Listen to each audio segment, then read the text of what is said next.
Pemirsa, Kementerian Koperasi dan UKM melalui Lembaga Pengelola Dana Bergulir Koperasi dan UMKM mencatat capaian penyaluran dana bergulir melebihi target di tahun 2021 sebesar 1,6 triliun rupiah. Sedangkan untuk tahun ini, dana bergulir akan ditambah sebesar 200 miliar rupiah menjadi 1,8 triliun rupiah.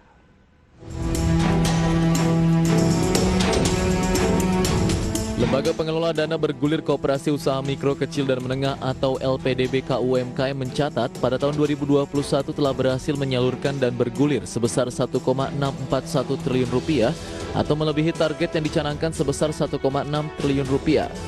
Penyaluran dana bergulir tersebut terdiri dari pola konvensional sebesar 813 miliar rupiah dan pola syariah 828 miliar rupiah yang diberikan kepada 192 mitra di seluruh Indonesia.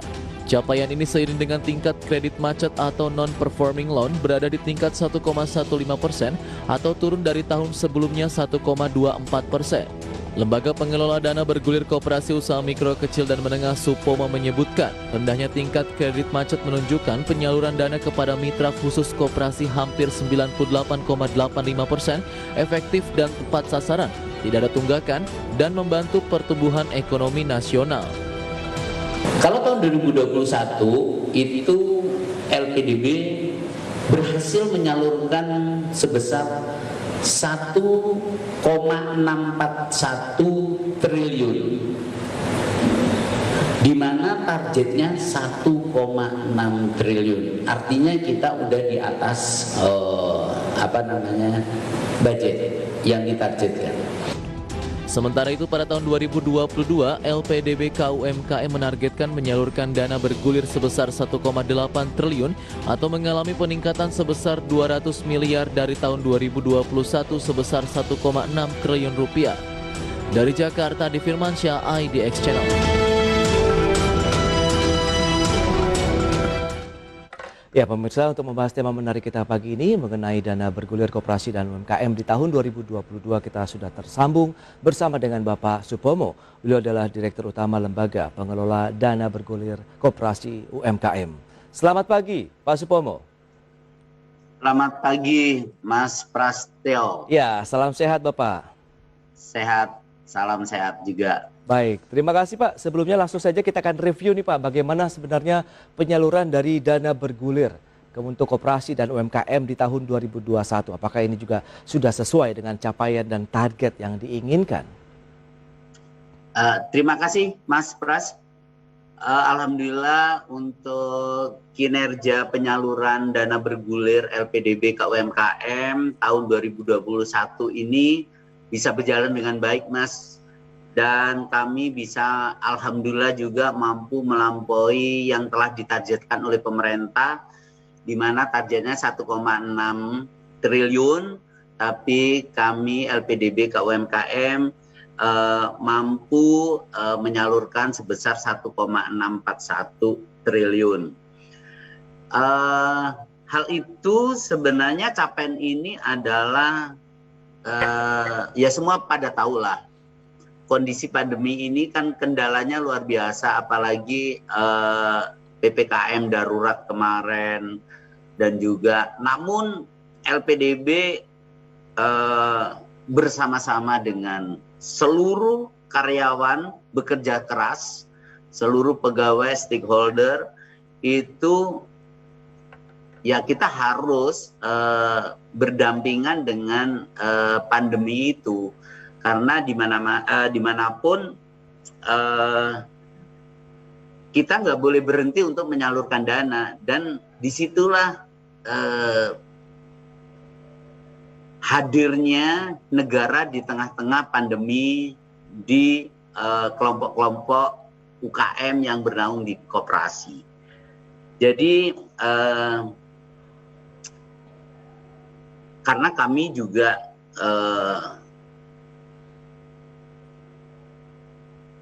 punya prinsip sebenarnya Mas. Oke. Prinsip kami itu yaitu prinsip penyaluran, sukses untuk pemanfaatannya dan sukses juga untuk pengembaliannya gitu. Itu sih Mas. Baik. Tapi kalau kita lihat berarti sudah sesuai dengan target, bahkan melampaui target yang ditetapkan di tahun 2021. Kalau kita lihat dari sisi penyaluran dana bergulirnya ini Pak Supomo, lebih besar kepada koperasi atau UMKM ini di tahun lalu? LPDB sejak tahun 2020 Mas, Ya. itu sesuai dengan arahan dan amanah dari Menteri Koperasi, Baik.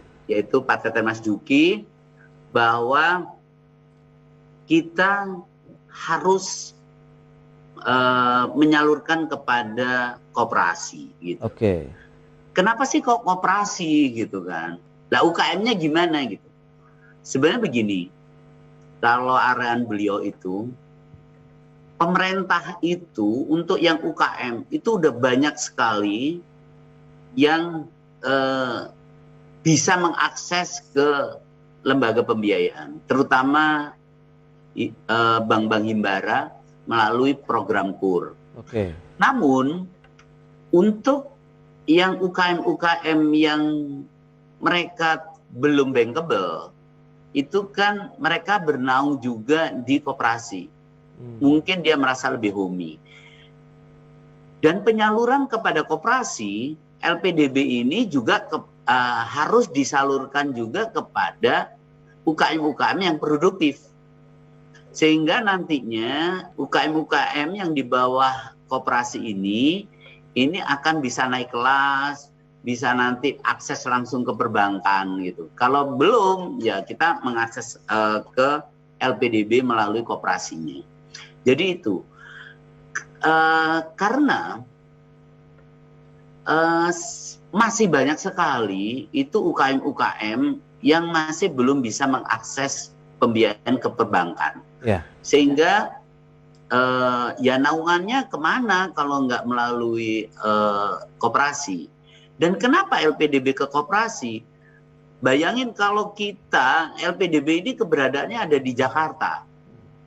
Kalau kita akan menjangkau UKM-UKM mikro di mana di seluruh Indonesia, itu pasti nggak akan kejangkau tanpa kita melalui koperasi. Sehingga mereka kalau melalui koperasi, koperasi juga kita juga bina, kita dampingi, sehingga mereka bisa mendrive kepada UKM-UKM itu, Mas. Itu sih, Mas. Oke, berarti memang nanti akhirnya UMKM yang non-bankable tadi yang akhirnya kalaupun mau mengajukan dana bergulir harus melalui koperasi begitu ya Pak? Betul sekali, Mas. Oke, sementara yang sudah bankable ya mereka bisa secara mandiri lah ya mengajukan pinjaman begitu baik kepada perbankan konvensional maupun syariahnya begitu.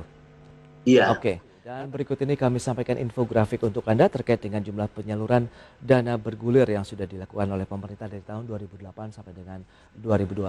Data selengkapnya di layar televisi Anda.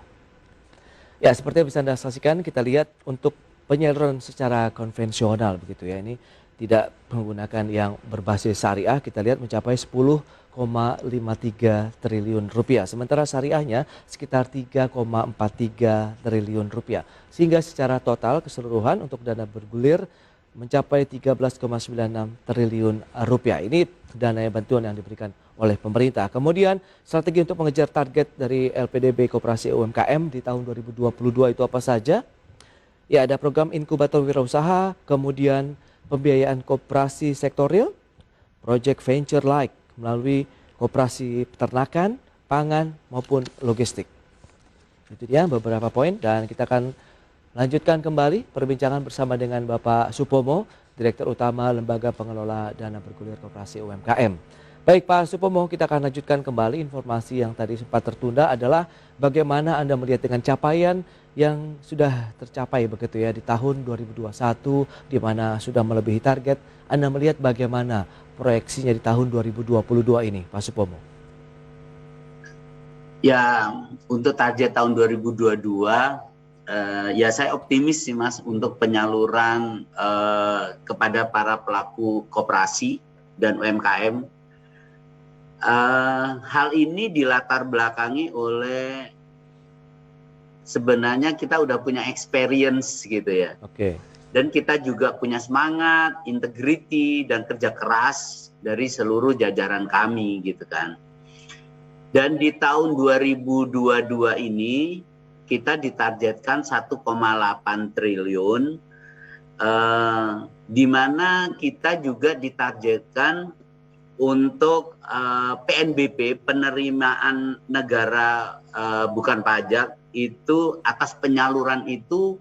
Jadi kita nggak sekedar bagi-bagi gitu, Mas, kita targetkan juga oleh pemerintah untuk mendapatkan juga gitu. Betul. 135 miliar gitu.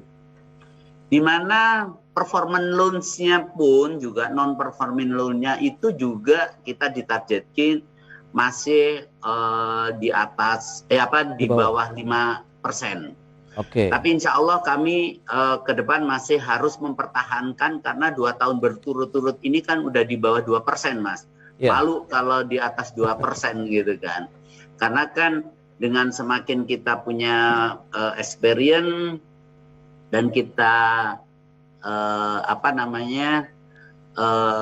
sudah melalui pendampingan terhadap koperasi, sehingga itulah untuk memitigasi awal sehingga non-performing loan-nya bisa kita tekan dan pendapatan atas penyaluran kita bisa efektif. Itu sih, Mas. Nah, strateginya seperti apa? Karena ternyata selain penyaluran 1,8 triliun berarti ada penambahan lagi ya Pak ya, dibandingkan dengan tahun sebelumnya begitu. Anda melihat dengan ada target dari pendapatan negara yang bukan pajak gitu 103 miliar rupiah dengan NPL yang masih di bawah 5%, dan ini sebenarnya sudah cukup oke dalam beberapa tahun terakhir. Anda melihat bagaimana strategi yang akan diterapkan? Karena kan selain kita menyalurkan berarti nanti ada nih multiplier effect yang diharapkan begitu. Jadi strategi kami sebenarnya begini, Mas. Memang pendekatan daripada LPDB dalam hal penyaluran itu tidak hanya menyalurkan begitu saja gitu. Karena itu kan nggak ada bedanya dengan suatu pembiayaan yang lain gitu. Jadi kita juga karena tuntutan atas partner kita atau mitra kita itu adalah masyarakat yang perlu sentuhan. Sehingga kami pendekatannya harus beda. Jadi nggak sekedar ngasihkan pembiayaan bulan depan harus ngangsur, begitu nggak. Bahkan kami itu mungkin step yang kesekian gitu. Karena step awal untuk kita bisa memberikan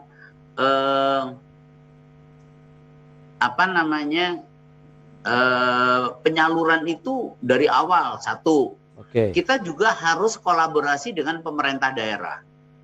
Karena kalau enggak, kita kan membidik ini kan dari seluruh Indonesia. Sedangkan pembinaan terhadap koperasi juga bersama-sama pemerintah daerah melalui dinas-dinasnya gitu. Jadi itulah yang kami lakukan. Secara teknis kami melakukan yaitu pendekatan, apalagi kita juga diamanain oleh Permenkop nomor 4 tahun 2020 bahwa LPDB juga mengembangkan sayap wing baru, yaitu sebagai ada inkubator, dan kita juga venture capital like gitu. Jadi itulah yang kami terapkan. 2 tahun ini sudah mulai kelihatan hasilnya, bahkan tahun ke depan ini kita sosialisasikan bersama-sama dengan pemerintah daerah, sehingga itulah kayaknya yang tepat untuk para UKM yang memang istilahnya low touch ya gitu, itu harus kita dampingi. Dan kalau enggak ya susah untuk bisa mengakses gitu. Jadi itu strateginya seperti itu sih, Mas. Itu juga ada dana yang ditambah begitu, lebih kepada karena ada kebutuhan yang semakin meningkat begitu, atau karena memang kemarin sudah melampaui target sehingga memang masih banyak ternyata koperasi yang juga perlu disalurkan dari Sabang sampai Merauke ini, Pak Supomo. Jadi memang betul. Jadi mungkin karena cakupan kami itu dari Sabang sampai Merauke, sehingga tambahan dana itu memang sangat diperlukan gitu kan. Sehingga pemerintah melihat 2 tahun kinerja berturut-turut ini yang sudah mulai kelihatan baik itu, dan dirasa manfaatnya para pelaku UKM, sehingga LPDB diamanahkan lagi untuk diberi tambahan lagi. Mungkin tahun-tahun depan juga akan ditambahin lagi, Mas. Karena strategi inilah yang memang boleh dibilang ada nilai strategis dan nilai jual LPDB untuk pencapaian itu, sehingga program pemerintah atau keberadaan negara, keberadaan pemerintah di tengah-tengah masyarakat, apalagi di pandemi ini, itu hadir gitu. Itu sih. Oke. Dan lantas kalau kita lihat dari sisi mekanisme penyalurannya sendiri seperti apa? Mungkin bisa dijelaskan begitu. Apakah kemudian tadi di koperasi dan berapa banyak koperasi yang sudah disalurkan misalnya begitu. Dan juga nanti pada saat penggunaannya sendiri bisa berapa besar dana yang diambil sama UMKM misalnya? Jadi begini, Mas, untuk mekanisme penyaluran LPDB bagi koperasi dan UMKM itu kita nggak boleh ini ya, ada payung hukum kita yaitu Permenkop nomor 4 yang tahun 2020. Ya. Di peraturan tersebut LPDB tidak hanya menyalurkan dana bergulir, namun juga tadi yang saya sampaikan, adanya pendampingan, adanya pembinaan, baik yang itu udah existing maupun yang masih dalam rangka calon mitra kami, Mas, itu. Oke. Jadi kita nggak sekedar begitu kita biayai kita lepas, enggak. Karena arahan Pak Menteri itu kalau kita membiayai koperasi itu harus by design. By design-nya bagaimana sih 5 tahun ke depan? Sehingga tahun ini memang harus langkahnya seperti ini, tambahan pembiayaan seperti ini. Ke depan harus sampai kemana? Sehingga mau nggak mau untuk memformulasikan itu, ya kita harus komunikasi dan itulah yang kita maksud dengan dampingan gitu. Ya, semacam rencana dari awal, rencana perusahaan begitu ya Pak. Sebelum jadi mitra itu kita udah memutuskan untuk kerjasama dengan 8 inkubator untuk tahun ini ya. Oke, 8 inkubator ya. Ya, Pak Supomo tadi sempat tertunda kembali, kita akan coba bahas bagaimana Anda melihat persyaratan-persyaratan ini. Kalau misalnya saya UMKM begitu ingin mengajukan dana bergulirnya, itu seperti apa Pak kira-kira? Silakan. Sebenarnya persyaratannya gini secara umum ya, ya pastinya harus sehat lah. Sehat itu dalam artian secara kelembagaannya, secara operasionalnya, secara finance-nya juga itu harus sehat. Sehingga makanya perlu pendampingan itu untuk menuju sehat dulu, baru bisa mengakses gitu. Itu sih Mas. Kalau untuk secara detailnya butuh fotokopi KTP, fotokopi NIK, apa itu bisa dilihat langsung di www.lpdb.id. Itu ada persyaratan persisnya ada gitu. Tapi secara umumnya itu seperti itu. Ya harus sehat gitu. Tapi untuk yang nggak sehat gimana Pak gitu? Ya kita sehatkan ya, bukan kita lepas, enggak, kita sehatkan. Makanya kita perlu adanya pendampingan sebelum maupun sesudah itu. Itu sih. Memang sudah berapa banyak Pak koperasi? Nampaknya ini kan menarik kalau kita bicara yang tidak sehat disehatkan, berarti semua koperasi pun bisa mengajukan hal yang sama Pak. Iya, jadi begini. Jadi memang kita bekerja sama dengan pemerintah daerah itu melalui dinas-dinas koperasi. Jadi dinas koperasi itu sebenarnya punya tupoksi itu membina koperasi gitu. Jadi kami bekerja sama dengan para pemerintah daerah. Jadi kita coba dan kita langsung melakukan sosialisasi di daerah-daerah. Sehingga kita bersama-sama kepala dinas mensosialisasikan kepada beberapa calon koperasi yang memang sudah mulai bisa mengakses. Yang belum ya kita grade sih. Grade A itu yang sudah langsung mengakses, yang B itu perlu ada tambahan polesan-polesan, yang 3 yang grade C-nya perlu pembinaan yang lebih intens baik itu dari dinas koperasi maupun dari LPDB sendiri. Itu sih. Baik, itu dia. Tapi kalau kita lihat pola penyalurannya sendiri ini diarahkan ke bank konvensional, syariah, atau nanti tinggal tergantung dari koperasinya? Oh iya, jadi kalau masalah kita kan nggak lepas dengan karena kan di dunia finance ini kan perbankan itu kan mutlak lah. Oke. Jadi kalau yang konvensional kita juga melalui bank konvensional, kalau yang syariah rata-rata mereka pun juga kepingin ya harus kita arahkan ke, sekarang kan enak tunggal nih, sekarang ada BSI aja, Bank Syariah Indonesia gitu. Kalau dulu kan Iya. banyak gitu kan.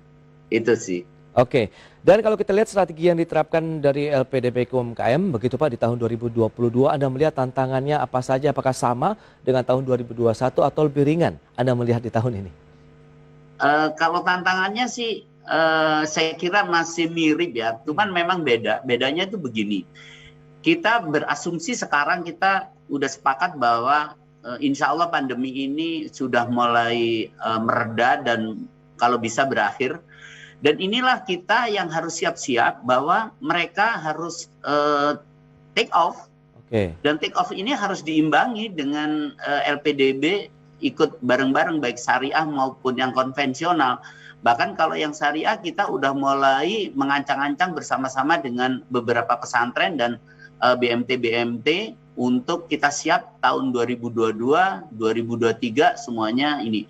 Dan sudah kita komunikasikan dengan para pemangku stakeholder, terutama Kementerian Keuangan untuk ke depan masalah persiapan dananya juga. Gitu.